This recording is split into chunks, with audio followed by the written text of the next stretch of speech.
In this 4-part series, get an inside look on the making of one of the most anticipated titles in gaming history. This is Inside Assassin's Creed 3. Ever since Europeans arrived in North America, they had been involved in shipping goods back and forth across the Atlantic Ocean. In order to make this economic system work, the British tried to control the goods that are going to the colonies. And it was this goods coming back and forth which made a few places on eastern North America important.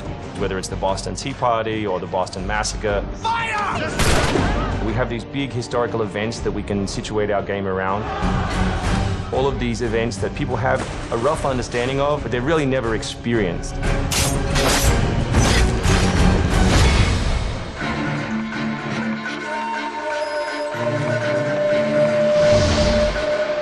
We had to go back and get our historian to find us accurate maps from the era of what Boston and New York looked like.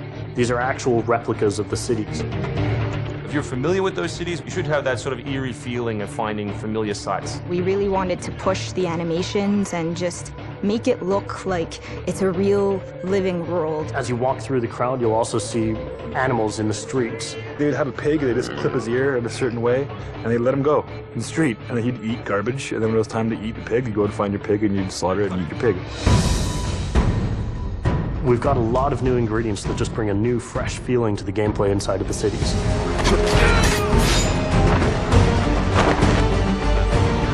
We have these great new stalking zones that you're going to find throughout the cities. It's a great way for you to remain hidden from your enemies and actually be able to sneak up to them so that you could assassinate.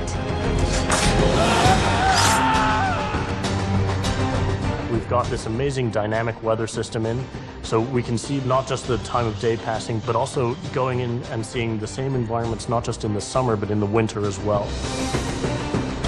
Even though it's a much more condensed area in the city, you actually have to be more careful. There will be carts moving past, so as you're running along the buildings, escaping some snipers, you'll be able to just dive off into a hay cart that's driving past. You'll be able to jump out of that, free run quickly through the streets, through a building, and jump out the other side. See people inside freaking out as you run past through their kitchen.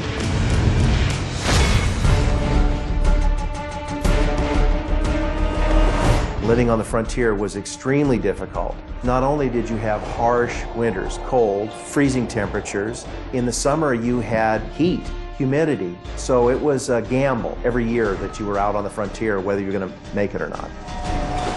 For AC3, the biggest difference is just having access to the frontier. So this huge wilderness area that you can sort of explore at your own pace.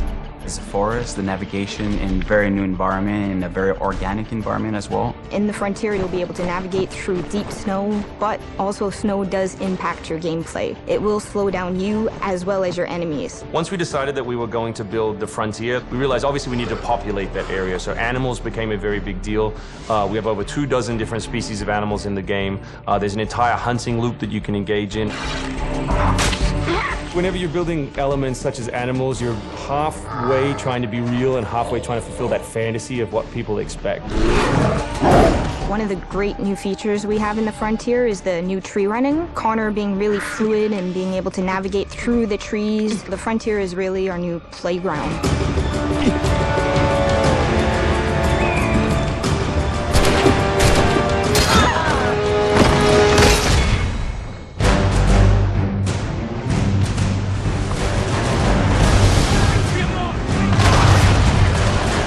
This war at sea was truly a global war and involved not only the British, but the French and the Spanish and the Dutch. Naval engagement of that period was all about closing the distance. Boarding is the end game. You've got to be able to close with the enemy, get alongside, then get on board to steal his ship. You want to take that ship intact if you can, because that's where you get your prize. The prize is whatever is on that ship that you want. Naval warfare was absolutely decisive to success in the American Revolution. Commerce comes by sea, at the same time invaders come by sea. You control the sea and you control the conflict. It's a huge part of the historical period. The revolution is won pretty much at Yorktown by a blockade of ships. You know, we can't ignore this part of the history. This is critical. this is something that we have to do. We started a whole team up just to specifically focus on the naval experience. Naval combat has been a huge challenge. The technology of the wind, the water simulation has been a massive undertaking for the team. Initially, we didn't even think it was feasible because it's a big moving structure. It's a full simulation on high seas where Connor is controlling a ship, he's controlling a crew as well, so he's kind of the master and commander on the ship. Very exciting. I mean, you are on a moving vessel that is very much part of the sea itself. This is something that we wanted to engage in and build for the game. That was a huge challenge that we set ourselves and actually turned out pretty good.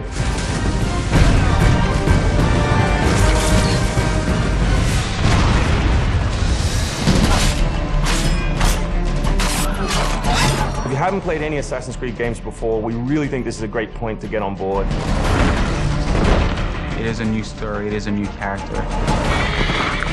This team is full of people who love making Assassin's Creed, who are delivering just an astoundingly polished and fun experience. As a creator, nothing gets better. To be frank, it just looks great. Seeing all of this coming together at the end, it's amazing. For new fans, really, this is about as good as it gets. It's by far the biggest and best Assassins yet.